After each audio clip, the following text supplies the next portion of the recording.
Derrick, why'd you take your pants off? My balls was hot.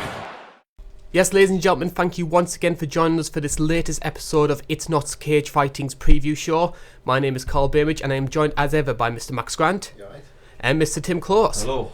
And Mr. Tim Close as well, who has also been in action. And first thing we need to say, Tim, is congratulations on your win. Thank you very much. Thank you. Short and sweet. What was it, 21 or 24 seconds. Don't think the results have gone on Shirt Dog yet, but can half remember the MC announcing it. But like I say, it wasn't meant to be short and sweet, but you don't get paid for overtime. At the end of the day, if the arm was there or anything's there, you take it.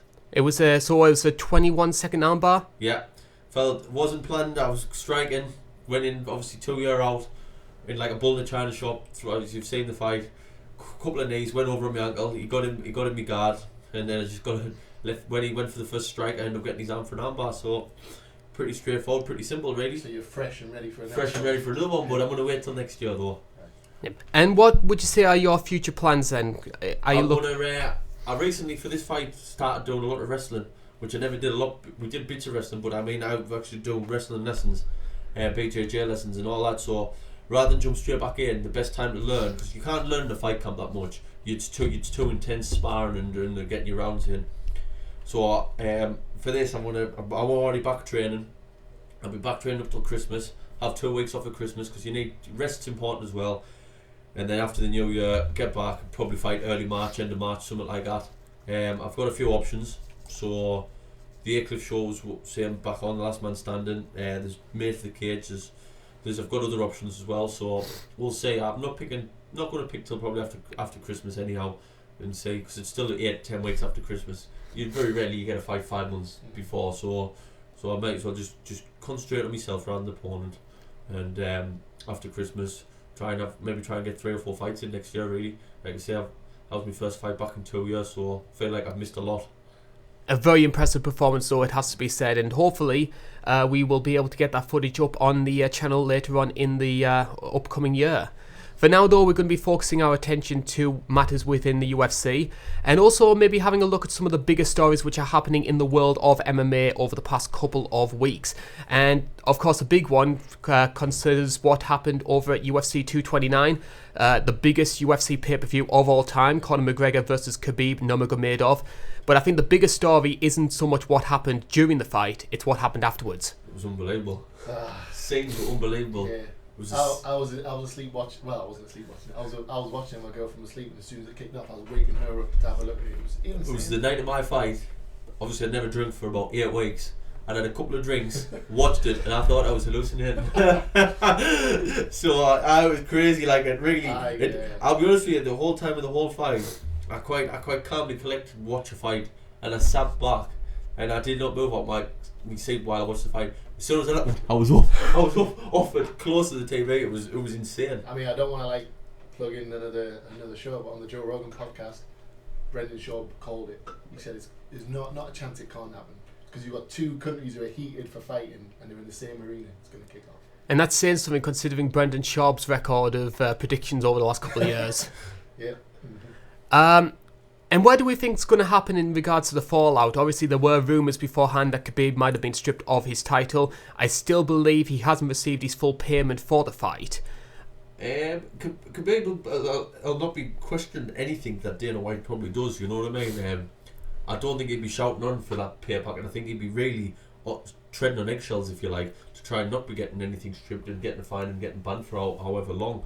You know what I mean? It was a moment of madness for him, and I do believe he'd be now, for all he was provoked in the build-up to the fight and before that, I think he will now. I think as soon as the fight that was all over and he'll have gone back to his change room and he'll calm down and his adrenaline had gone, I think he'll have put his hands in his head and thought, what have I just done there? I just think with everything that happened with McGregor, with the bus and all it's been a massive build-up. Yeah. It's just, the fact they were promoting he's bottled it the up. bus thing. He's bottled it up and he's just then all of a sudden he's just blew. But then surely if one of them's done something bad and the other one's done something bad, you've washed McGregor's all his sins away, and you said, right, that's you might have to do. This will be Khabib's argument. Yes. Yeah. And the UFC is going to have to be careful what they do, because they do have to be fair. I think they probably shouldn't have let McGregor back. I think the UFC have brought a lot of this on themselves. Yeah. I mean, some of the stuff that Conor has done to arguably instigate a lot of Khabib's pent-up frustration. I mean, the bus incident, some of the comments that Conor's team made towards Khabib's team as well. You sort of think to yourself, well, you've let so much go on Conor's side. Can you really take the high and mighty approach when Khabib reacts? A lot of people have said that incident that it's put the UFC back 20 years. But on the other hand, I was always led to believe that bad publicity is better than no publicity. Controversy creates cash. So, don't get us wrong, they definitely wouldn't want it again, and they didn't plan for that to happen. I know it wasn't. It's not like exactly it wasn't staged or anything like that. I'm not saying that. But I think in the long run, after everything's been all resolved and everything, it'd probably work out money in the UFC's pockets, because a fight number 2 for them mind will beat that pay-per-view record. And people will be tuning to hope that happens again, believe it or not. Do you think it should happen again? I think it could happen again. I think they both need. I think they would have to have something in the contracts, and I think they will. I think that's what would happen. That if any of them did anything like this again, there probably would be. That would be it for them. And I think they both. Someone needs to get. I think now they've done it. I think they'll both start back, and I believe they'll have both realised and thought, well, it went too far. It's hit its limit. I think it can't do that again. But for me, do you not think like the bus incident, kind of away from the UFC, let's say, I know it was in the building and all that, but this is a live pay-per-view, and they never cut it. They didn't cut. Yeah, this is the actual event. This is why I think there's a lot more publicity on this, and I think this is why it's more serious in my view. Carl said it broke pay-per-view records. Do you know what I mean? So how many millions of people watched it? And it happened just after. If it happened 10 minutes after, people might have knocked the telly off. It literally happened that quick. People were still watching the telly. People were waiting for the replay of the fight, and it just boom. So everyone was still tuned in watching. And then it brings us on to the question as well over what's going to happen in terms of the careers of Khabib and Conor, because we're already talking about Khabib's next defence. Everybody's saying it should be Tony Ferguson. Personally, I agree with that, but the amount of times this fight's fallen through, can we run that risk again? It's a bit of one of them, because both fighters probably want that fight, and probably both coaches and everything, because they've trained for each other in bits and bobs, and like I said, the fight probably makes sense. But it is that point where you're thinking, is someone trying to tell us something that fight's never going to go ahead? I know what I always say about that fight, but I think now's the best. It has to happen. Yeah. I think Ferguson's come off a fight, Khabib's come off a fight. They've both made weight, they've both been fit. I think now you make that fight as soon as possible. And I wouldn't put Khabib and Conor for number 2 just yet either. No, like I say, if it ever is to happen, it really does. I'll be honest, I don't think it should be a Khabib. I don't think so. It was too dominant from Khabib. It wasn't like it was a close fight. I think Khabib just. I think the power Conor has in the UFC, and I think if he wins his next fight or 2, or probably just the one, I think the UFC will chuck that. Because then that'll put Conor got beat off Diaz, then avenge that loss. I think that's what he'd be wanting to do here. I do believe that's what in his mind he will be. But for me, I could see how he beat Diaz. I can't see how he beats Khabib. Yeah, true. Yeah. Because even Khabib knocked him down. Yeah. That was a shock for me. And then from Conor's perspective, obviously, if he's not going to be fighting for the title, what do? Do you run the third Diaz fight again? Do you give him that GSP super fight? Do you give him someone like a Kevin Lee or a Justin Gaethje? I wouldn't give him anyone under. I think Conor will not want that either. Conor will want the best the best he'll offer. I think a GSP fight might make sense. I think a Diaz fight at the minute doesn't make sense. Has Diaz even fought? He hasn't fought since the second fight. He hasn't fought since the second fight. McGregor's on a losing 1 fight loss in the MMA, but actually 0-2 in his last 2 fights because of the Floyd Mayweather. So I don't think that'll have a lot going for that fight. I think Diaz probably needs to come back and win a few fights. McGregor needs to be on a winning streak, and then maybe have a third fight finally in a couple of years, if there's any point in them having a third fight. Well, I don't think McGregor comes back and fights anyone who's not a massive name. He has to fight a massive name. He has to get put back on. It has to be a GSP. Yeah. Even all the talk, the Anderson Silva thing. Yeah. Like if it's not a massive name, like the Kevin Lee thing, he's not going to come back and fight Kevin Lee. No, he won't. And it doesn't make sense. And McGregor's not that type of person either. He won't want that fight either. But I think he loses against all those big names. Yeah. I've heard Dennis Seaver's available. See what happened the first time there, do you know what I mean? Like, I just think if he doesn't come back and fight a big name, nothing will happen. And even with Diaz, does Diaz or does have he go a back couple of fights or does first, he go back or into does boxing? he only come back straight for the McGregor fight as well? I don't think Diaz has a couple of fights before fighting McGregor. No.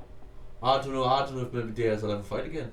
I've started to think that Nick and Nate are done with Nick's MMA. long gone, I think. He called out Canelo recently for a boxing fight, so That's I don't just think, maybe for a bit money. that's what I mean. I think at the minute it's just they realise, like after the Nate Diaz McGregor fight, the Diaz brothers realise how much money There they is. can be made in this. So. Yeah. One thing that has happened though is something that took place. It's been rumoured over the past couple of weeks. It was actually confirmed last night at the time we're recording this, which was there had been reports that Ben Askren would be joining the UFC. I don't think many people expected how this would come about. Essentially what has happened is there has been a swap deal where Ben Askren joins the UFC and Demetrius Mighty Mouse Johnson goes to One Championship. Now this took a lot of people by surprise. It's unprecedented in the world of MMA to essentially swap companies. It's a really bizarre story, this. Good move for both parties. I think it was a bargaining to get him over, asking over. I think Mighty Mouse has done a lot and everything. It's I know this maybe sounds like it's something different and maybe like a retirement settling. Do you know when footballers go over to China and America? I think that's what's happening here. And I think we've said before, Askren wasn't going to fight anymore, was he? After in the One FC, so one fighting championships. And so I don't think they were just thinking they were just going to be laid on him. Really, they were just going to be laid there. So they might as well get something for him. So what they offered Mighty Mouse now? Apparently Mighty Mouse will be joining their flyweight division. One of the stories going around though is this is the UFC's way of basically easing out flyweight and getting rid of the whole division. Basically saying to the flyweights that they have, either go up to bantamweight or we'll cut you. Wow. Is that gospel? Is it? That's not gospel, but that's the people. A lot of people are putting 2 and 2 together to make 5. Right. Okay. I mean, without Mighty Mouse there, I think that division's all over the place. And especially when we're seeing Cejudo talking about fighting Dillashaw as well. Yeah, exactly. Mm-hmm. I think it's a good move. It would be interesting to know exactly what Mighty Mouse was offered to go there.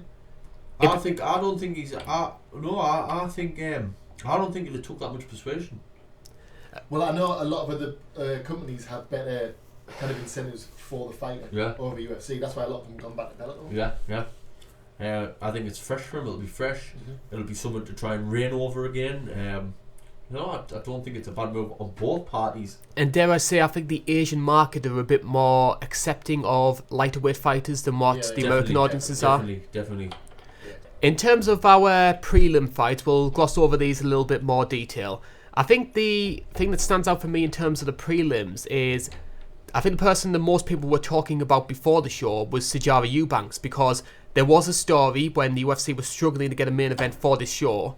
There was a story going around that her versus Valentina Shevchenko would headline the card. A massive backlash against that.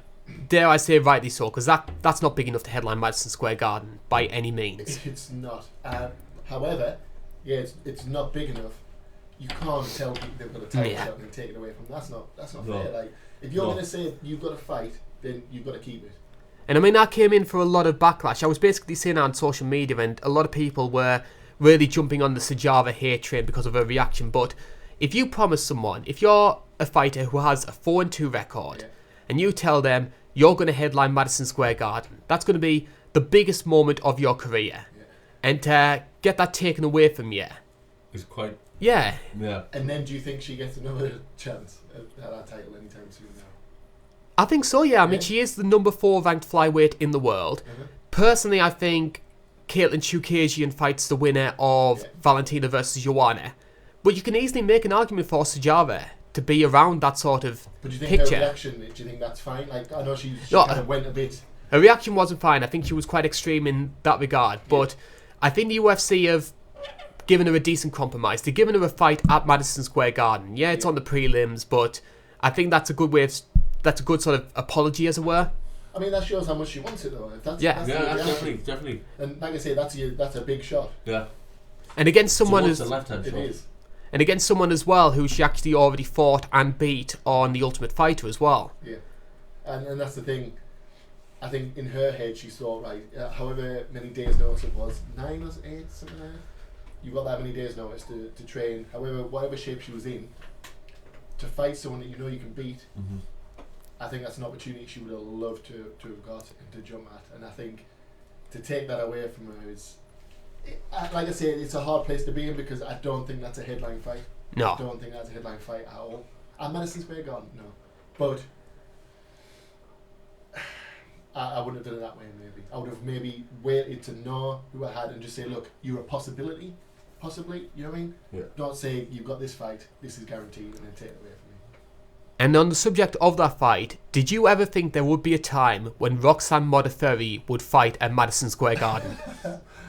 I just didn't think there was a time she would fight full stop. She's just, in my head, she's not a fighter.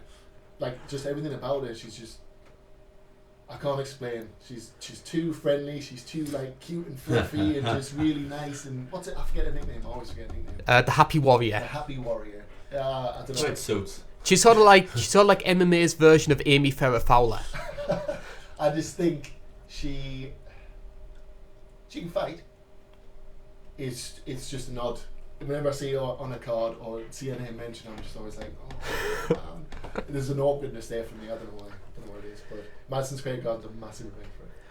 One of the other things that's interesting about the card is looking at some of the placements of some of the fights. And I think especially when you look at the Fight Pass prelims, because 3 of the guys who are fighting on those prelims are Lando Venata, Brian Kelleher, and Shane Burgos. These are all guys who fought on the main card before. They were all losing efforts, but they're all very exciting fighters. And I'm surprised that they're being pushed so far down the card. But we've talked about this in the past on new things. We think Fight Pass is bigger than you think. I think they must have some sway in it, and you know, I think the money they must be getting for it. I think they must be demanding good, exciting fighters, because they seem to. We've had this discussion. Yeah. It's not just a one-off now. They get the Fight Pass too. They do, yeah. They're probably some of the most exciting ones. I mean, Shane Burgos versus Calvin Cate is one of my favourite fights of the year. Yeah. That was a fantastic fight. Yeah. I think you might be right. But do you not think they're trying to beef them out? But from the first fight in the UFC to the last, this is what we're saying. Every fight should be good. And it's just in where you say, "Oh, that's a good fight." And I know it's thing, but it would be nice to see a fight card where you go, every fight there deserves to be on the main card. Yeah. But you can't possibly do it, and that's probably, you know, I'm going up against my word here, because when we say it, well, that's probably why you don't get that, because people go, oh, I'm not fighting on the main card. Yeah. It's like a bit of a, you know, I don't know, I'm not fighting if it's on the main card. So but if you're getting a lot of people who are on main cards on the prelims, suddenly it's like, hang on, like you say, Fight Pass is just as good. Yeah. Oh, I'll take a fight on the fight. Yeah, don't know bother. Alright. I mean, just comparing this card to, say, UFC 205, which was the first one they did at Madison Square Garden. On the prelims, they had like Khabib versus Michael Johnson, Frankie Edgar versus Jeremy Stevens. That was a stacked card, and I just don't think that this group here... Is it matching anywhere near? No. It's not. It doesn't, but I don't know if that... That was maybe just the first ever one. Yeah, like the sort of, they're saying, we hear you. Yeah. I think that for that they had to do something special. And I think everyone was kind of happy just to be on that card. Yeah. Well, 2 guys who are happy to be on the card are the main event openers. And fight number 1 is a middleweight matchup. There are 4 middleweight matchups on this card, which I think's a bit surreal. I can't remember middleweights sort of dominating a card in the way they have with this one. But it's a great veteran versus prospect matchup. It is Derek Brunson going up against Israel Adesanya, who is one of the big middleweight prospects coming through at the moment. There has been a tension between these two dating back to April. They had, obviously they did that press conference over in New York, I think it was, and there was a lot of tension between the two during that. Mm-hmm. Well, they're going to get it out. Hopefully it won't escalate too much this time. Yeah. I think Israel, I can never say his surname, Adesanya. He's one of those fighters, like I was saying before, how I'd like Michael Venom Page to come over. For me, he's got that kind of similar-ish, that style. He's like an arrogance to him sometimes, but I think that's a kind of, that's a character you need in the UFC. You need someone like that, and I'm really excited for this fight because I want to see what he does after his last fight against Tavares. Yeah. And I mean, he got an amazing performance in that fight. That was awesome. I was never truly high on the Adesanya hype train until the Tavares fight. And I think because there'd always been questions about how he could fight on the ground, how good his wrestling was. His takedown defense against Tavares, very good. Yeah. And a veteran like that was just completely outclassed. Yeah. It was a real coming-of-age performance, I feel, from him. And did you not think it showed a lot of the ability he did have? Like in different areas, like you said, takedown defense, but then he also showed like how much submission skill he had and the striking skill. Again, there's time for him to go on to plenty of fights and maybe lose, Yeah. whatever. But at this point, for me, he's an exciting prospect. Because I remember the fight he had before then. I think it was a 221. He fought Marvin Vittori. And I think he didn't look very good on the ground at all. No. I think you could have easily made an So do argument. you think this fight isn't too big of a push for him? Like we've talked about saying about people getting choked. I mean, Brunson, is he ranked 6th? A 6th, yeah. Do you don't think this is a big push or anything like that? No. This is a good progressive step up because he fought Tavares, who I think was number 10 at the time, and now he's going to number 6. That's a good step. That is a big step now. But it's a good step. It is. Good yeah, step. definitely. Yeah, but it's not an unrealistic step. No, Because I think Derek Brunson's the type of guy who will cause you all-round problems. he will, definitely. And that's why I think, like you say, it's a good step, but I think it's a big step as well. Yeah. I think Derek Brunson's just a strong guy. And Adesanya, for me, has got like I say, the Venom Page or John Jones kind of lankyish. There's been a lot of skin comparisons style. to John Jones. Yeah. But he's not a John Jones. He's not, who is though? Like I just think Derek Brunson will be a tough test, but if you can beat him. Do you know what this reminds me of? It reminds me of the Dominic Reyes OSP fight from 229. Yeah. That sort of like highly regarded striking prospect going up against a good all-rounder who sort of It's primary. a make or break fight for them. I mean, don't get us wrong, if he gets beat of Brunson, it's not at the end of his career by no means.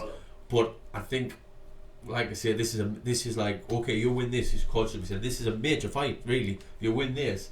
I mean, what would he be when if he jumps to rank 6th? I mean, surely he could literally, if he's going from 10th to 6th, he could go from 6 to 2, and then all of a sudden, is he going to be fighting for a title? No. After that. Yeah. And then you could be looking at, say, Adesanya going up against a Uriel Romero or a Luke Rockhold. Yeah. And they're for me, it's suddenly they're the steps where it's like, Yeah. hang on. Once you go into the rank top, like I say, the top 6 there, you're fighting anyone, aren't you? On the same subject though, what would a win do for Derek Brunson's career? Because Brunson's always had this reputation of being a gatekeeper. He won't. If Brunson wins this fight, he then won't fight anyone in the top 5 still. Yeah, I'll be honest, I don't think it does much for him. No. I think. But don't get us wrong, a win's a win, Yeah. and it'll maintain him in that spot, and it'll do no harm to get the win, obviously. Did he But lose his last fight? Yes, Jacare first round. Yeah. I don't think they'll push him up any higher. He'll get someone coming up again who's then takes the ranked 9th place or something like that. You know what I mean? Like you say, he's maybe, like you say, a bit of a gatekeeper, but better than that. You know what I mean? But you know. But is it one of them things where you win a couple? He has to win 3 or 4. Yes. But there would put him up against a 2nd or 3rd opponent. And the issue is, Right, if you right. look at Derek Brunson's win record and his loss record, his biggest wins are against people like Uriah Hall, Lyoto Machida, who arguably wasn't the same fighter after he came Still back from big suspension. wins. Yeah. And his losses have come against Jacare twice, Anderson Silva, Robert Whittaker, Yoel Romero. So he's sort of hitting that buffer. He just can't get any higher other than that sort of 6, 7. The Premiership. Yeah. If you like. He's sort of like the Everton of... But didn't Dan Michael Bisping? As long as he's not in Newcastle. Yes, thank you for that, Tim. Thank I'm you. Newcastle as well. I just think Michael Bisping was at that level where he had, like you say, there 3 wins, and then suddenly they gave him someone who was a step too far from him. Yeah. And then as soon as he got beat, it was like he had to do that. Yeah. In 3 But you have to again. take Bisping. He never ducked a fight. You had to take them fights, even though you got beat. You had to like, look at. I have to push myself here, and then go back down, work your way back up, push yourself again. And really, he had a fantastic career out of it, didn't he? I think the big one that helped Michael was the Anderson win. I think once he got that big name win, he started to think to himself, maybe I can do this. Yes. And then he got the opportunity against Rockhold, and the rest is history. Yeah. One of my favourite moments as an MMA fan, honestly. Was it? Yes. I loved it. I did. Yeah. I can imagine you jumping like. I swore he would never be champion. Aye. I just couldn't see. It was good for British MMA. Fantastic for it. In terms of this fight, though, we've seen a lot of hype trains fall over the past year. Obviously, we've seen Till, Francis Ngannou, etc. Is Adesanya going to be another one? Yes. Ooh. He could be. He very well could be. You just don't know. I don't think there's a lot of prospects coming through and actually delivering the final product. Probably So because I'd we're probably going too agree. early. Yeah, Yes. that's exactly why. So I'd probably agree with you on that in that Yeah. stage. But like you say, after this, he's fighting Derek Brunson, who's number 6. After that, who does he fight? He's gonna fight someone, for me, who's a step too far from him. I'm going to say Rockhold. I would probably lean to Rockhold as well. Yeah. And I think Rockhold I think that's, like I say, that's a big So step. no That's one a wants to massive lose, but at the same time, a win might not be necessarily good for him. step. Yeah. But again, there's no Say reason that, for no. me to be doing. No, You beat 10, then to 6, then no, to you 3. don't have to. He could beat Brunson and like fight someone similar stature. You Yeah, know what I mean? and that's what they should do. I mean, I would imagine. I know the UFC have a lot to say, and obviously, you're fighting, obviously, because it's head promotion. But I'm sure if you turn on if the coaches or managers said, look, we think that's maybe just a bit too far. Yeah. The UFC maybe would go over. Okay, he is a prospect. Who would you fight? Obviously, they're not giving him a nobody, Yeah. but they might go back to beyond. They might take him back like someone who's not in the top 10, but at the same time that could be a step back, because then if you get beat off them. Well, I mean, disagree if you think, but for me, there was a time where you could be number 12 and then you grew up to number 8 or whatever. But even if you were going up, it wouldn't mean you just fight the next person above you. No, You'd you still could. be Of course, fighting- you could fight you'd anyone. be fighting Once you're in anyone the around top, you. once you're really in the top 20, the top 3 and 4 is different. But Yeah. the top 20 to maybe 5 or Mhm. 6, literally anyone can fight anyone there, and they have to do that, you know. And they also have to give other people a chance, who's like to fight maybe the 14th and 15th to keep changing. You know what I mean? So I think if Adesanya went to 6, that I should mean, stop him from we on fighting about someone who's fighters coming from different promotions. There's nothing Yeah. to say that. There might be someone. His next opponent might be someone who's not in the UFC as we speak. I think that's what's happened with Overeem. I think his next fight's going to be against a promotional newcomer. Yeah. I couldn't tell you the name off the top of his head, but he's going to be on the China card, I think. But he'll not be a nobody. No. Wherever he's from or I wherever. think his record's something like 17-1. Right. Okay. So, poor Overeem. So yeah, Overeem's lost again. As for this fight, though, what's our predictions? Brunson, I'll stick to my guns. I really like Adesanya, but I'm going to stick with Brunson just because I think, again, it's a step too far, possibly. If he didn't have the Tavares fight, Mhm. I would have said Brunson. Okay. I think his takedown defense was just good enough, and I think Brunson's striking is just sloppy enough that I can see Israel eking out a decision. I'd like to see it. I'd like to see it as well, and I would think like to middleweight division needs it because it's quite an old division as well. It is. And I feel like, I don't know if it's just me, but that top kind of 5, they're just stagnant. They're just kind of sat there at the minute. They need a shake up. They Yes. do, because nothing's really happening. No. Luke Rockhold, what? I want to see him fight. I want to see Romero fight. I just want to see them like. All of a sudden they'll come and like you say, 1 or 2 new people are coming in and proper shake that up, because I Yeah. think it's ready to be shook up. It is, yeah. Well, we'll be discussing him when we talk about Weidman, but isn't he something like 1 in 3? Won one of his Weidman. past 4? Yeah, he is, yeah. Yeah. Oh, he's last 4. Yeah, 1. So we move on to our second card. It's another middleweight bout, and it's a bit of a left field choice for a main card fight. This is sort of our toilet break matchup, as it were. But if you are from Wales, it's got a bit of a national interest to you. The UFC's first Welshman, Jack Marshman, he'll be fighting on the main card for the first time, taking on the Dana White Tuesday Night Contender Series alumni, Karl Robertson. Bit of a surprising choice. Is this going to be a Keita versus Burgos or a Viana versus Aldrich? It could be, but I think when you've got someone like again kind of prospecting, you've got that Welsh. He's the first Welshman in there. I mean, Jack's actually fought 2 lads who I trained with at the Yeah. time, Andrew Punchen and Kyle Redfern. He beat them both. Kyle Redfern actually stepped in last minute and made for the cage. He was meant to fight a former opponent of mine, Ryan Scope, and he pulled out. And Kyle Redfern actually, that was his last fight, he actually took him the distance. And Andrew Punchen, I think, got caught in a triangle down in Bama a long time ago. Is that Andrew Punchin from Baldwin? Yes. Yeah. So Jack Marshall, he is quite an exciting fighter, you know what I mean? Everyone deserves their every dog has their day, and you know he's getting a chance on the main card, like you say. Is it his first one on the main card? First time on the main card, yeah. So this, you know, he'll be wanted. He'll be up for it. Like it might be surprising. I think that for me, it doesn't matter. As the fighter, it doesn't matter where you're on that card. You just got to perform. I think for a main card, it's an odd one. I think the UFC are quite high on him though. Yes, Yeah. I mean, definitely. I get that feeling. 4 fights, 2-2 record, but the guys who he's lost to, Antonio Carlos and Thiago Santos. Yeah. So very highly regarded middleweight fighters. Yeah. So I don't think he's top 15 level, but I do think No. the UFC do like him because Yeah. he's a brawler. Yeah, definitely. He's always exciting. He always goes out there to put on a show, and he has knockout power as well. Definitely. I think he tends to in his later career, if he's in his late career, if he's still in the UFC, he tends to be like a bit of a gatekeeper type of thing, like a thing for new up and coming fighters coming through. And but no, at the minute he'll still be chasing his dream, and his dream will probably try and get the break into the top 10. Yeah.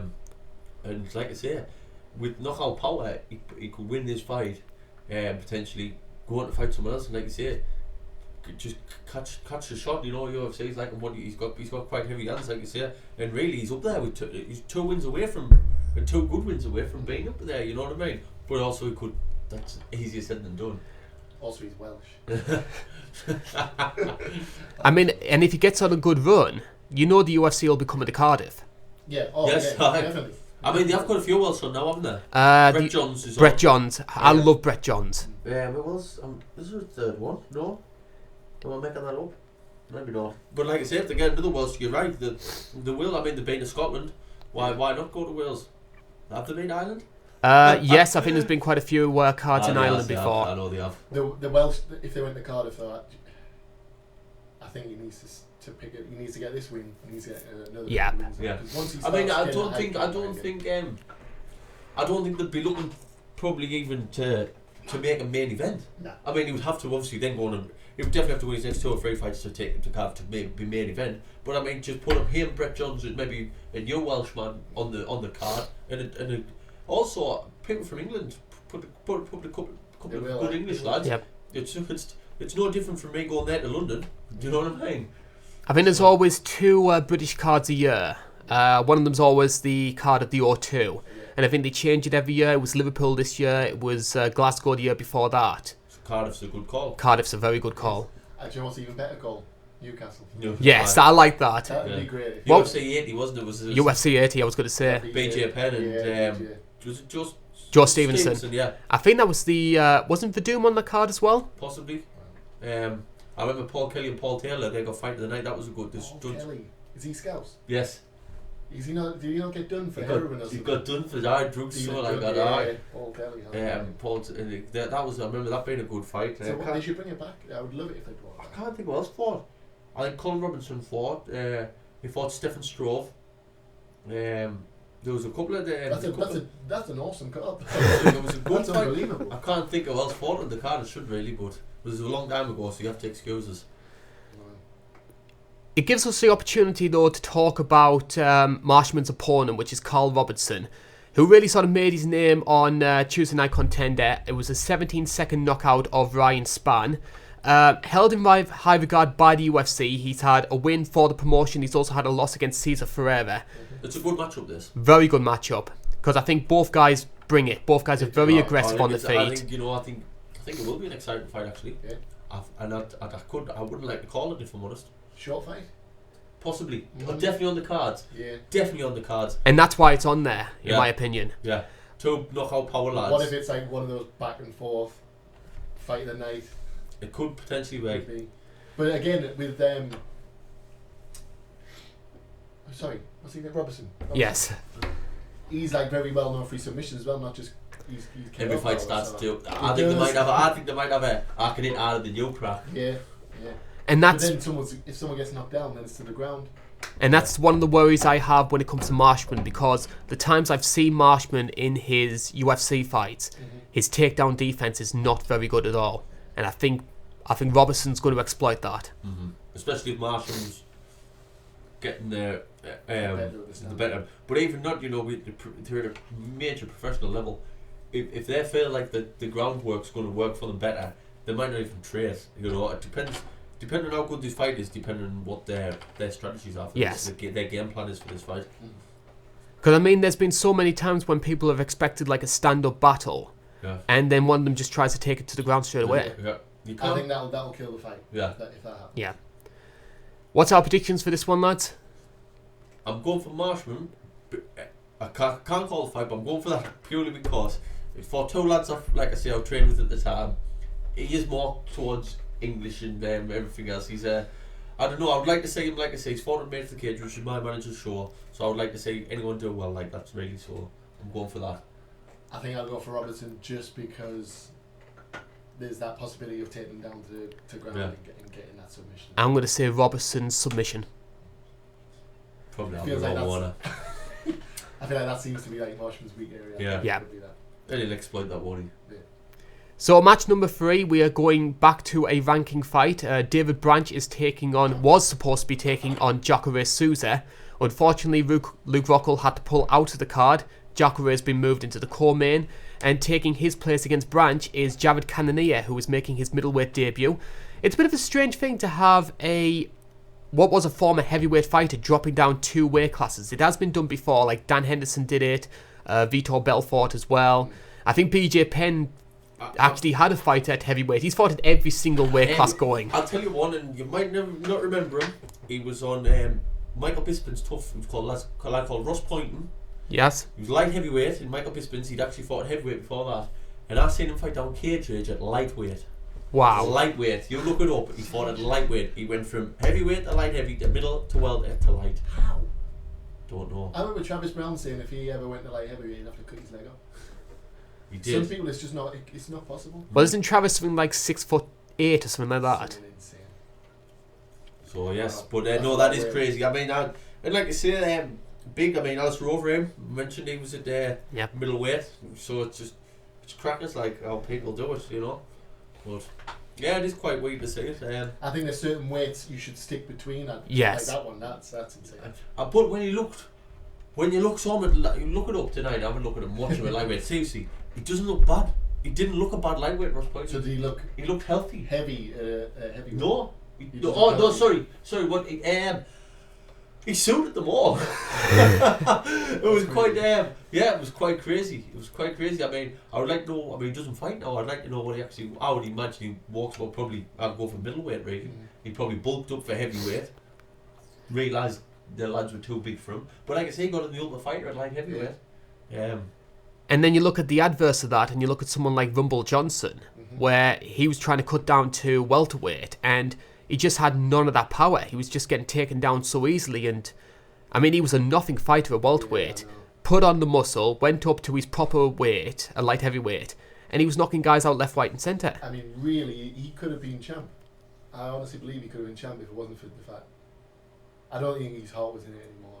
No. And DC pretty much done him both times. I was so gutted we missed out on that Rumble versus Jones fight. No, that would have been, because I honestly think Jones, I think he showed it in a couple of fights where he got hit. Lyoto Machida, I think, did it once, and he doesn't look ready. He looks a bit unstable, and I think with Rumble Johnson's power, that could be a game over. But I think he probably would have kept the distance and just won the John Jones way, but it would have been interesting. So the big question when it comes to any fighter who moves down a weight class is, can they keep that power? Because Jared Cannonier, if you look at a lot of his heavyweight fights, he did have a lot of knockout power there. I mean, look at his KO of Cyril Asker. Absolutely, completely flatlines it. So if he can maintain that power down at a lower weight class, I'll be honest, I think every fight is different. In fact, I know every fight is different. Some fighters can suit going down, some fighters can't. It's down to your genetics as well, but it's also down to your preparation, who you've got behind you, and how you do it. You know, some people drop it drastically, feel great, until they get in a clinch. They have 3 minutes, and all of a sudden, they're zapped of energy. You know what I mean? If he's done it correctly, which he will, shoot off. This has been something he's been planning for a long time. Yeah. I think. Probably depending on how hard of a fight it becomes. I think later on in the rounds is where it would hit him, rather than the earlier stages. I think earlier stages he'll fail on top of the world. Yeah, it depends how much. I know it's not a massive amount, but it depends how much weight he puts back on before the fight. Yeah, I don't like doing it. You know, I did it a long time ago at lightweight, and I tried to do it, tried to sort of bulk up, and then to come. I know it sounds crazy, and you look back now and think, God. Trying to bulk up to then cut back down to then when I weighed in the day before to bulk back up a bit, and I felt sluggish, fat thing. Even though I was training it, just say like I didn't put a lot on. I've never been massive, but like even if I went from 70 to 75, 76, I might have been trained at that. But when I fought at it, I felt ill because 24 hours before I was 70 kilo. Yeah. You know what I mean? And put 5-6 kilos back on. Some people are putting 10s and 12s back on. They cannot. Their body. Like I say, I think maybe for the first bit you might feel strong, you're in the clinch, but you're trying to then you're jumping, bouncing about, moving footwork and your feet. I don't think you can do it really. But do you think someone who's fought heavyweight maybe He'll be okay. He'll be alright. He'll be alright, He'll be- I would have he'll thought. be- Yes. That's one thing he'll be okay about, I would imagine. Like I say, it depends on what he's probably been trained at as well. What weight he's be interesting to know what he's been, how much he's cut in the last few weeks Yeah. to to what he's been trained at. Because I think really you should, in an ideal world, we should all fight at what we train at and what we walk around at. I think that's something that One Championship's actually implemented, that you have to fight at your walk-around weight. Wow. Now that is good. That's brilliant. Really good. So is that in a way, because that's confusing to me, is that like Basically, you've got to stay kind of... basically they'll probably chuck you on the scales Yeah. an hour before you fight. And that would be ideal. Right, what I get, just tell yourself what I am, 78, right? Like you say, they might do the day before weigh-in, maybe a couple hours before, go around and weigh you again. And okay, you might be 79, you might be 77, but you're not 86. Wow.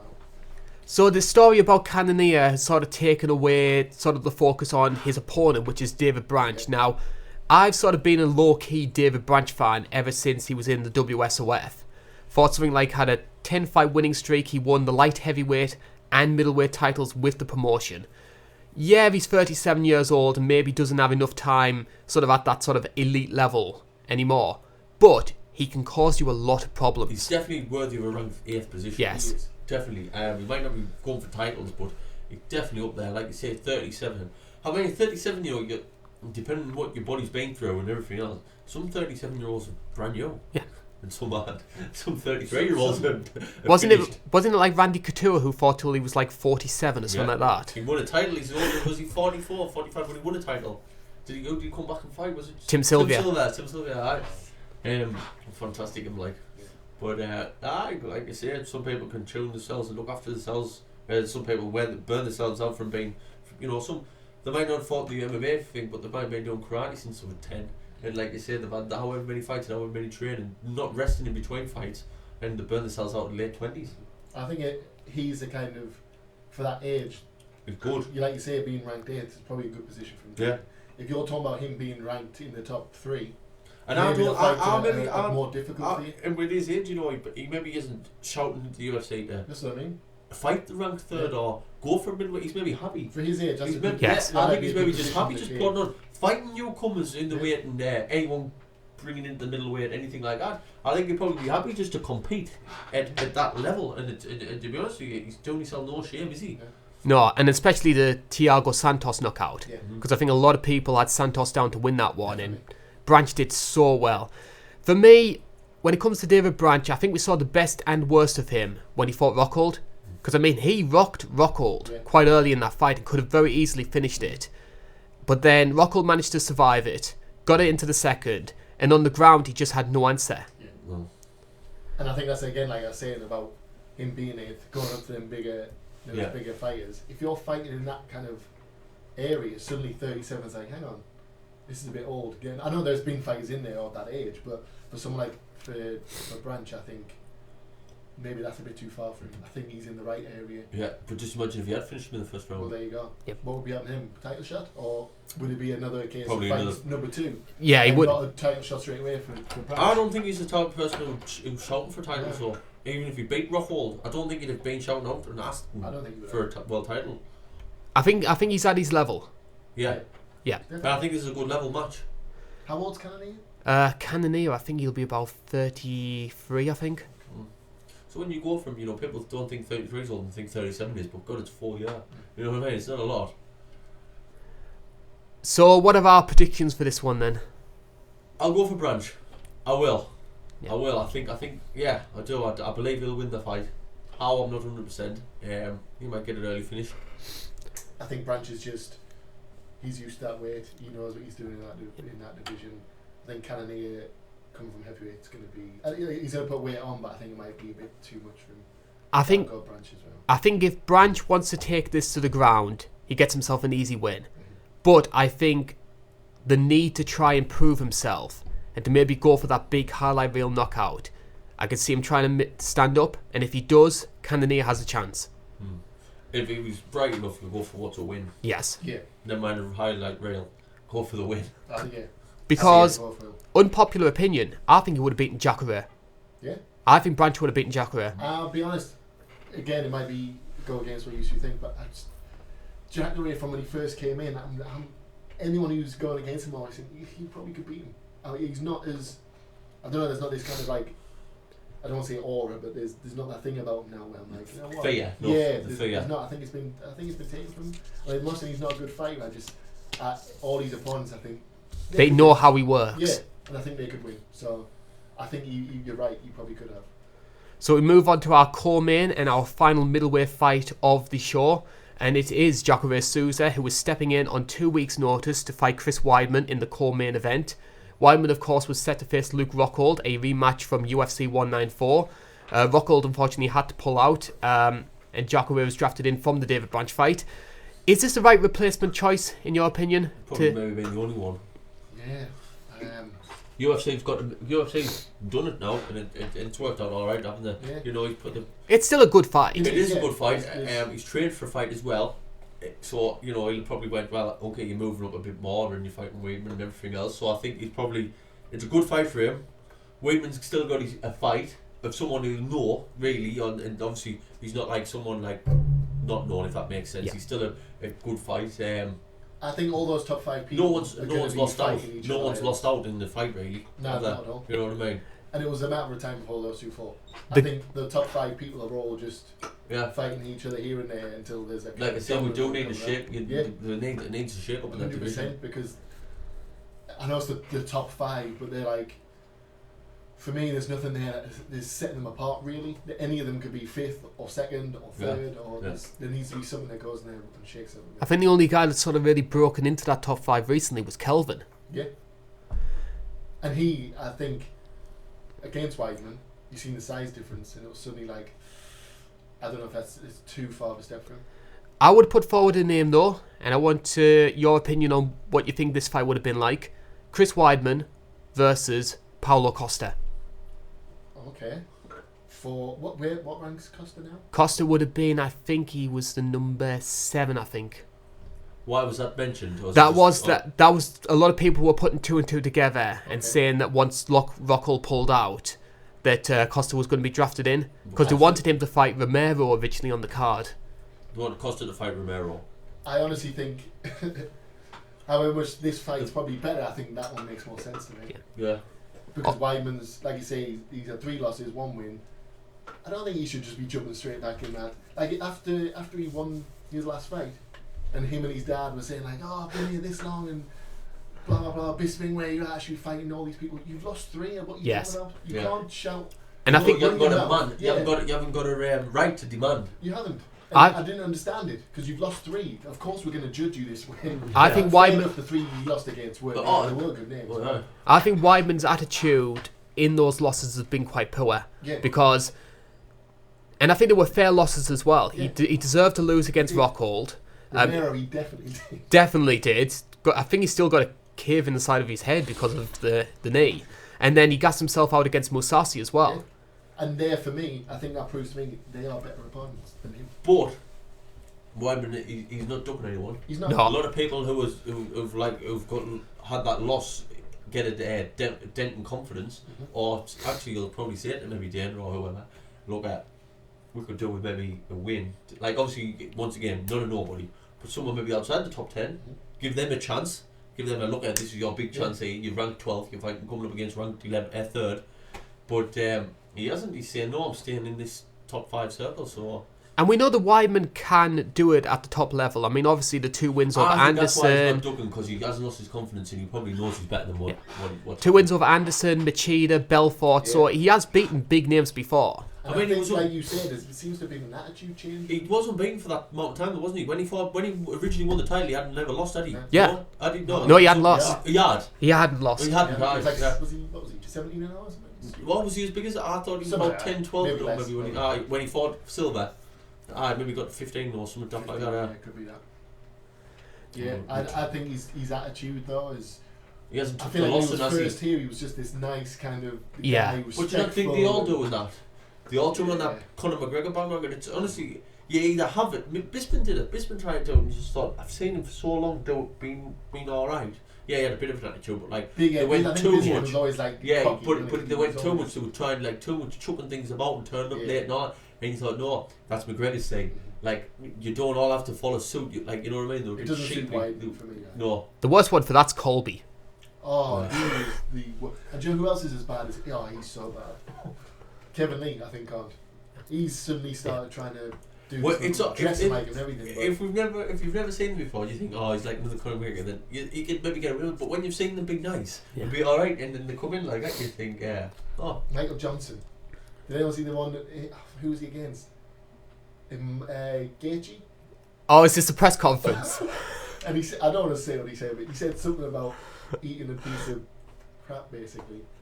It was just so awkward the way they were talking, and I think some people can do it and think on the spot. And that's it. Because once someone comes back to something, then they've got that's the difference between McGregor and him. He literally is a clever, quick-witted man. And some people, once they've got the script out of way of them, they don't know what to say. Chael was another great one. Chael. I think with Chael, you could think on the spot, but I think he had a lot of stuff stored that they could just kind of reel off. But Chael was good. Chael was original. Yeah. I think Chael was the first. Yeah, but I think you're right. I'd agree. I mean, McGregor, I don't know how people remember, took over by, but he was the first. If I'm being honest, he was funny as hell, really. Yeah. Looking back, at the first, I didn't like him because of his attitude. I didn't, because his face for me didn't fit. It was just so plain and like. But you want him to get beat every time, but now you look back and he was all right, really. Yeah, I like Chael. This gives us the chance to talk about Jacare though, because last time we discussed Jacare on this show, he was going into his fight with Kelvin Gastelum. A very close fight. Yeah. Arguably, he maybe should have won that one. I personally scored it for Kelvin, but I know there was a lot of people out there who thought Jacare did enough. Arguably, do I dare say best submission guy in the UFC right now? It's a big call. That is a massive call. I feel like I disagree. I'm trying to think who was better. Off the top of my head. He's got a shout. You've got a shout. He's an awesome submission artist, but I just think that's a massive. That's a Joe Rogan statement there. That's everyone's the best at something with Joe Rogan. I don't know. I couldn't say off the top of my head, but he could be. Possibly. But when it comes to Jacare though, I think the big issue that a lot of people have is his age. He's now 38 years old now, and I think a lot of that age started to show itself against Kelvin. Yeah. Dominated him in the first round on the ground, but he gassed out really badly. Big one about age today. What is the age then? What is the age you stop? Because we're going on about it. Look at this division. It's full of 34s plus, really. You know what I mean? I don't think it's so much like your physical age, it's your fighter age. Yeah. And that if you start off at quite a young age, you peak earlier. Yes. You guaranteed. I mean, I started fighting like when I was 10, 11. You definitely peak early 20s, something like that, or mid 20s. You start fighting when you leave school, 17, 18. You're not going to peak in 5-6 years time. You're going to peak 30-year-old. You know what I mean? Like these lads, but they haven't been doing it as long. So if they're what start fighting at 25, like you said, they're peaking maybe at 35. You know what I mean? Well, that's the thing for me. Once fighters get to 36 plus, in my head, automatically I'm sort of like, they're getting on a bit now. Yeah. But then, but now we've seen it. There's more nutritionists out there where we've seen it where they're lasting longer now. They're lasting longer now. Because I always think of people like, say, Henan Barao. He started his career at quite a young age. Yeah. Obviously, he had the highs. He won something like 20, 30 fights in a row. And now he's 31, and people are saying he's had it. No, I mean, he looks rough. I don't want to say it. He looks a bit aged. He looks like it's taking a toll on him. But 31's no age. No, I think everyone's different. Like my point being is, someone can be finished at 30-year-old and someone can take till the 40. Yeah. But what I'm saying is, I don't think we should necessarily say he's 37. Yes, okay, there's consideration that basically in 3 years' time he is finished. Yeah. But at 37, I think they can still do a lot of damage. And to be honest with you, there's still some 40-year-olds out there. You still wouldn't want to fight. No, do you know what I mean? Well, we've got one in the main event, haven't we? Yeah. So I think again, it depends on. Like you say, you're fighting and all that. But what your body's been through in the past and everything. What's your record as well? How are your fights currently going? Yeah. Like, are you losing all your fights currently? Or are you winning? It's time for you to say, look at me. That's what I mean. But everyone wants to go out on a high. But when you're on a high, you don't want to go out. It's hard. It is, and I think it's like you say with the Kelvin fight. Those things go against you. Yeah. Suddenly it's like, if I was a bit younger, would I have got that result? Maybe I don't know. So it's all But things. going in that fight, you have to know. Look, I'm You at this do, age, you have to accept it. How do you see Weidman versus Jacare playing out? Because obviously we've got a great submission expert, but we've also got a great wrestler as well in Chris Weidman. I think Weidman, this is a big fight in a way for his career, in the fact of, is it time for him to call it a day if a loss was to come? I know he's fighting someone fifth, but if he loses this fight and then just say he loses another fight, I mean, like, do you going to say, look at Chris? You don't want to. He's got something about him. He's got. I mean, I wouldn't say he's maybe going to go in the Hall of Fame or anything like that, but he was a world champion. Are they going to say, look at, while your record's still intact, type of thing? Don't lose any more fights. You know what I mean? I think he, in his head, he'll be sleeping on it. I think, and I've got to win this fight. I think I've got to win this fight. Possibly both shot really in their head, maybe thinking a loss here isn't the end of the day for them. I mean, they could both easily go to Bellator or anything and start competing for anything and go to one and make a load of UFC, load of money. I think Weidman will be in Bellator. Do you? I honestly believe he will. What, win or lose tonight for this? For me, it's such a tough one because it's one of those fights where it's like they both really need the win for me, but They both really do need the win. I think the loser of this fight is going to start to become that sort of enhancement talent. They're going to be the ones who are going to start fighting the up-and-comers and the youngsters. Jump ship. But then again, if Chris wins this fight, we can make an argument of him getting a title shot. I mean, it's crazy. I always remember, and honestly, this is probably going. I know it's going back. It's crazy. Tito Ortiz lost 4 or 5 fights in a row, and they were saying he is finished. He is totally gone. He's finished. He beat Ryan Bader. He then jumped in last minute to fight. I think it was Rashid Evans or someone like that. And they said if he won that fight, he was fighting for himself. It was. I think. Am I right there? Was it Rashad? I think it might have been Rashad. He beat Ryan Bader. Everyone was saying he was finished. He lost 5 in a row. Beat him, and he took the fight like last minute. Then they said if he wins this, he's getting the title shot. And you think how your career can just go like that. We're all about Chris Weidman, on about going. If he wins this fight, you're right. It could. Whoever he fights next wins. He's back in the. In fact, and we could put him back in title contention. Because people are saying like Kelvin is going to get the next title shot, but Weidman beat Kelvin, so he's got that argument going for him. I think win or lose. I think what you're saying is right. I think Weidman, I can see him going to Bellator. I really can. I think he's already been the UFC champion. I think they might offer him a bit more, and I just think it needs to shake up the middleweight division anyhow. Yes. They are just going around in circles a little bit. And that's what I'm saying. Who does Weidman? If he wins this, who does he fight next? It's like there's no one there. I kind of really am interested in seeing fight off the top of my head. Do you know what I mean? There's who. He's maybe had his time in the UFC. I don't want to see him fight Luke Rockhold personally. Kelvin, obviously Jacare this fight. I mean, the only real one is Costa. That's what I mean, and that's why I think that should have probably been. So that's maybe his next fight. Probably should have been that fight. Your predictions for this one, then, lads? That's a hard one. That's really tough for me. I'm gonna. I really don't know. I'm like top of my head. I'm gonna say Jacare wins by submission. Weidman goes to Bellator. But I can't even call it. I can't. I honestly can't. I'm going to say Weidman by decision. I think he's going to try and keep it standing, and he's going to use his striking advantage against Jacare. It easily could be that way. Honestly, it's just too tough.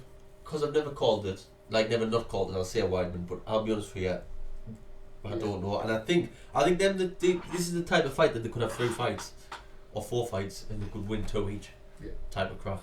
Whoever turns up the best on the night, I think that's what it's going to go down to. I don't think there's a lot separates them. I'll stick with Jacare. So now it's time to discuss our main event of the evening, and the heavyweight title is on the line, and it's arguably one of the most bizarre heavyweight title fights in UFC history. It is Daniel Cormier, damaged hand and all, taking on Derrick Lewis, who fought just over a month ago up against Alexander Volkov. First thing we need to talk about is the trouble finding a main event for this card. There were a lot of stories going around. Originally it was going to be John Jones versus Alexander Gustafsson. That'll take place at 2:32. There was that story it was going to be Sijara versus Valentina, which I think went down like a lead balloon. And then eventually they found this, they paid Cormier a lot of money, Derrick Lewis a lot of money as well, and now they're going at it on Madison Square Garden. it's a bit farcical for a company like the UFC to scramble this badly for a main event. It is. But they've had to pull someone out the bag, and I think way down the line they should have all this sorted. Yes. And we had this argument, I think, last time or the time before, saying that they should also have a co-main event good enough to be a main event. So if anything was to happen, that jumps on. I think this is something they've started doing for 231 and 232. Right. They've got like big backup fights, so they can just pull someone from that. Probably should have three. I know I might be asking for too much, really, but they should have probably 3 fights. I don't know if I'm going a bit too far here. 3 fights on a fight card like this, capable of being a main event. Yes. Yeah, it definitely should. And I don't understand. Because accidents do happen. Accidents do happen. How they left it that late where it's been like, right, DC, you're going to fight this guy. It's a bit amateurish. And it's Madison Square Garden as well. That's another thing. Surely that's their biggest venue. I know Vegas is the fight out of, and they've got all the Vegas shows like Mandalay and the MGM, whatever else. But they took so long to get it there. Like you would think that would be like the next one up from that. Anything like you say. I think DC. It's an interesting fight anyway for me because Derrick. I said last week or last time that if Derrick Lewis was champion, it'd be insane because he's just not. He doesn't come across as a champion, but he's there. He's one fight away. Wrong. He is. He's one knockout or one submission or one anything away from there. One decision could be one anything.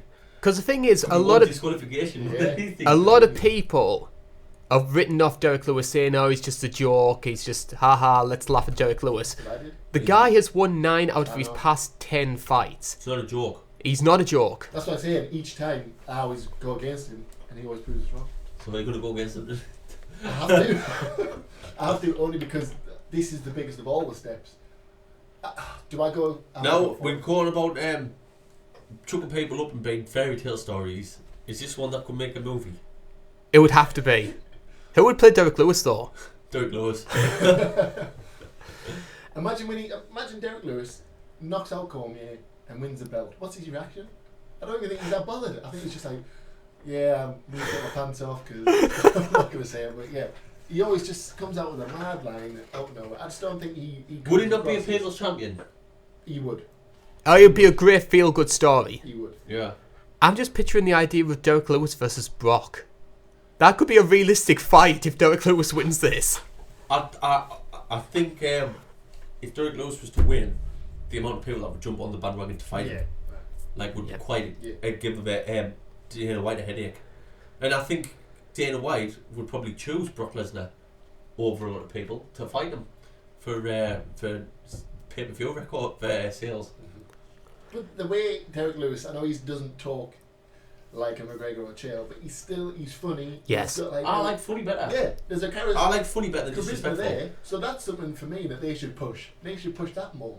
Instead of trying to look for these definitely. new up-and-comers. And then you know what'll happen if it works? People will start being funny, and and then when you do get the odd lunatic, it makes them funny. It's just when it's every fight now, someone's got an attitude, and you just think, oh yeah man, and you know they go out, be all right, and you think I prefer you being all right. That's what I mean. And Derrick Lewis doesn't care. That's the thing. He doesn't care. He just says what he wants about.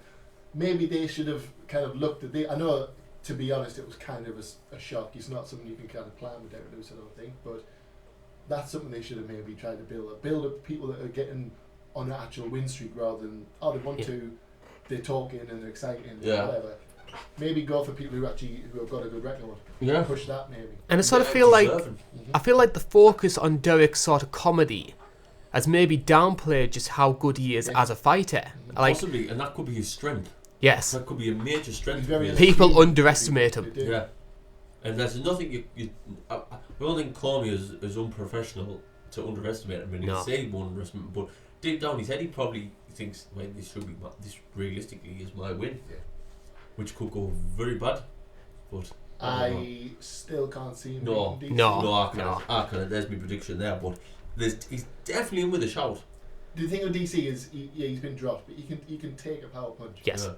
Because a lot of people were saying, yes, Derrick Lewis has this knockout power that's going to cause DC problems. But DC's fought Roy Nelson, Dan Henderson, Rumble twice. Yeah. So he can. The hits. Yeah. And so I think he can handle that. And I think I can count on my fingers the amount of times that DC's been rocked. Yeah. Yeah. He'll be fine. He will be fine. But at the end of the day, it's a 2 horse race, this, and it's not going to be as one sided as maybe some people think. Even, do you know what I mean? He's got to come up. DC still has to fight as good as he ever has.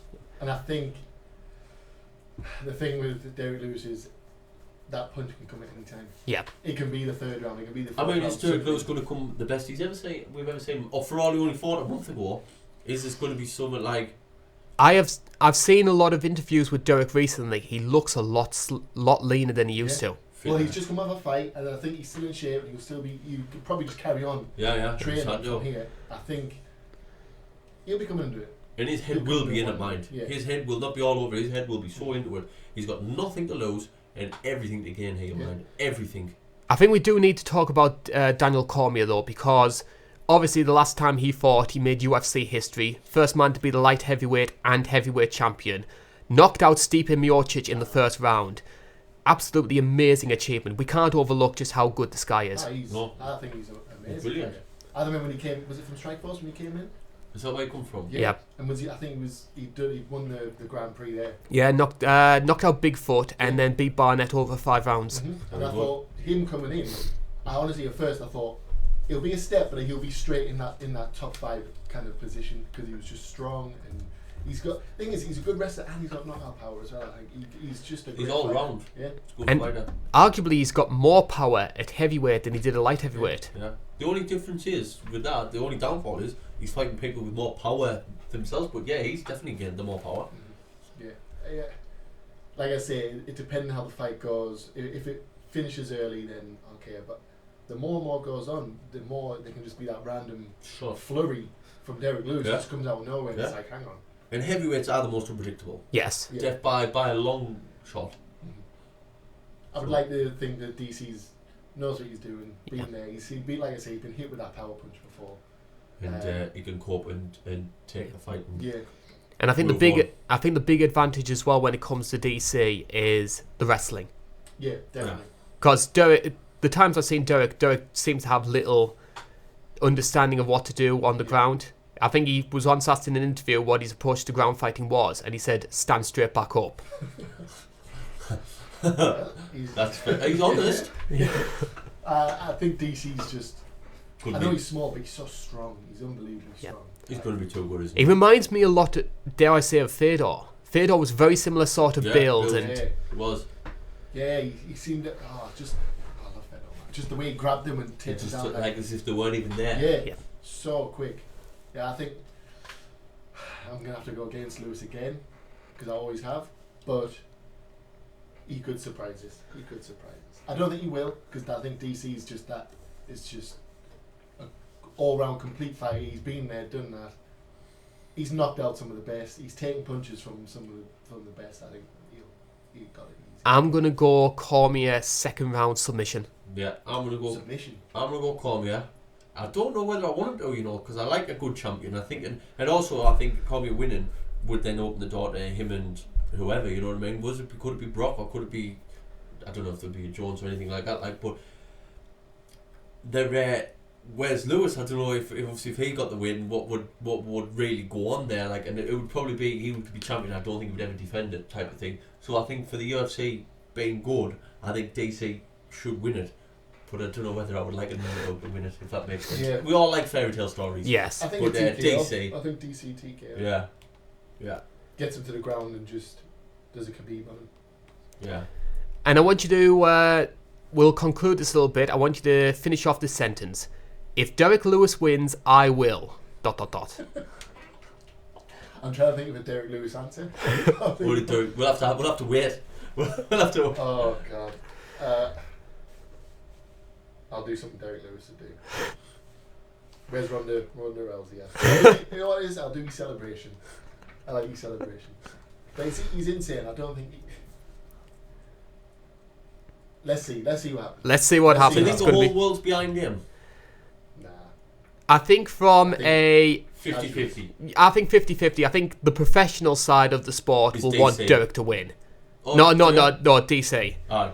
In terms of the fun and that sort of internet meme factor, definitely Derrick. Yeah. And then do you think it's a straight rematch? Possibly in the contract. But then again, you got to bear in mind that DC says he's only going to do one fight after this. So his final fight's going to be a big one. It's either going to be John Jones, Brock Lesnar. I can't see them doing a Derrick rematch if he loses. They will if he loses, and that won't be his last fight then. There'll then be another fight. Yeah, then if he was to lose, to beat Derrick again, to then have that big fight, I think it's shocking to say this, but I think DC will probably be already looking after this fight now of who his last fight will be. And like I say, I think he's not going to take it as a walkover, but I think he's definitely going to be looking at his second opponent rather than the one that's in front of him at the minute. I don't want to see him fight Jones again. No, I don't. That story's closed. Yeah. I think Brock. I'd like to see Brock.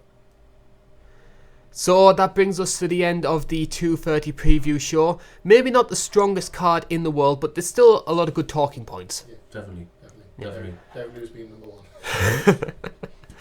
And of course it sets us up for what look like being two great cards over in December. Of course we've got 231, we've got Holloway versus Ortega, Valentina versus Joanna, and then you've got John Jones versus Gus on the 232 card. Very good.